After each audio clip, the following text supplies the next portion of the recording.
The iPod Touch 7th generation.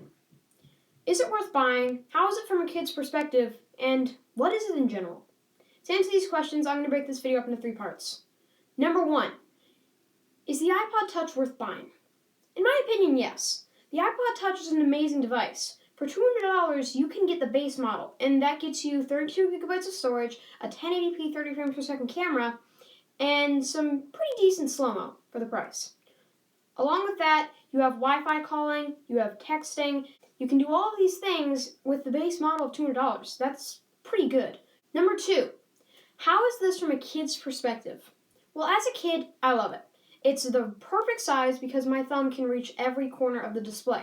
Now, it might not be that way for all kids, but like my brother here, say hello, Unicraft. Hi. He can't reach all of the display with his thumb, but I'm 12 and I can reach it, so that just gives you a little idea, I guess.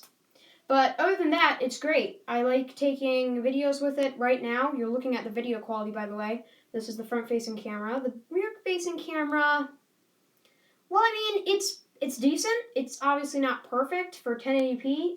It's pretty good. It'll do great in very, very bright surroundings. It'll be really, really great. Like right now, it's pretty bright. I mean, I'd say so, and I look great. Number 3, what is the iPod Touch in general? It's basically just a phone without cellular connection. What this means is the iPod Touch 7th generation can still call and text, but as long as it's connected to Wi-Fi.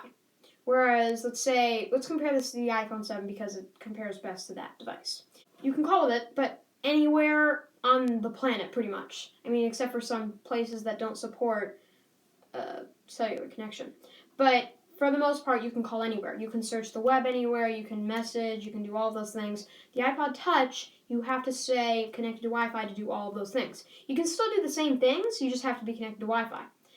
And in case you were wondering, no, it is not waterproof. Who do you want to get the iPod Touch for? In my opinion, you should get the iPod Touch for a kid that wants a phone, but you don't want to have to pay a monthly bill for cellular. It's perfect. It does everything a phone can do, and it's way cheaper. I personally like how fast the iPod Touch is, along with the camera and the other things about it, like how fast it is and the size too, because I want a smaller device, but I don't want it to be slow.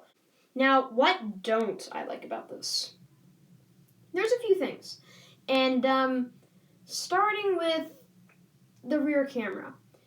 I know it's kind of weird to say it. I know it's a great camera, but it's just not as good as it could have been. It's 1080p. They could have made it 2.8K. Which is, I don't think you're going to know what that is, but if you do, well then you know what I'm talking about. There's 4K, and then in between 4K, there's 2.8K. And 2.8K is a little bit better than 1080p. It's just not as good as 4K, and it's a little bit more stable. But either way, it's a decent camera. I just wish it was a little bit better. The second thing I don't like about it, this should have been the first thing actually, it doesn't have Touch ID. Listen. This is a $300 device that we got because we got the 128 gigabyte version.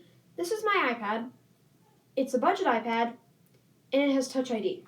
Okay, that's going to be all for now. Thank you for watching. Don't forget to subscribe, and remember to comment. Thank you for watching. I will see you next time.